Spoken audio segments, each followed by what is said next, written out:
Mga bisita sa birthday party ni Reyna halos nakatingin nang makita si Beyonce. Beyonce ang laki na ng pinagbago lalo itong gumanda at nakakangiti na ito ng maayos. Bago ko ipagpatuloy ang maiksing reaction video na ito, hiling ko lang na patapusin ang panunood nito para malaman ang nilalaman nito, at kung bago ka pa lang sa munting channel na ito, paki-subscribe para lagi kang updated sa video ng mga kalingap. At pakisuportahan natin ang ama ng kalingap na Val Santos Matubang, Ate Edna Vlog at si Kalingap Rab.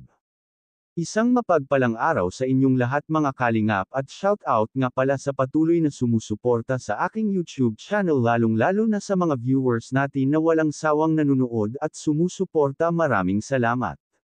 Mga kalingap, halos sabay na dumating si Beyonce at Edo sa birthday party ni Reyna. Halos lahat ng tao ay pansin ang improvement ni Beyonce, nakakangiti na ito ng maayos at hindi na ito pakimi tulad noon. Kung mapapansin mo nga ay sweet silang dalawa ni Edo.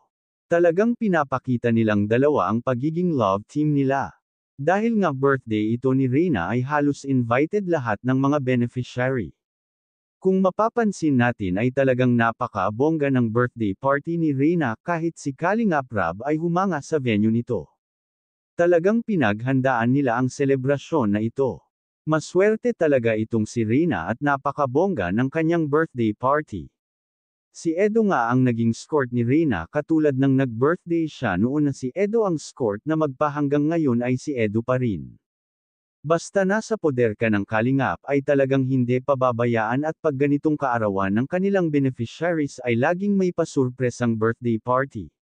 At kita naman natin na hanggang ngayon ay mahal pa rin si Reyna ng kanyang mga sponsor. Sa edad ng 16 ay milyonarya na ito dahil may nagregalo dito na 1.5 milyon.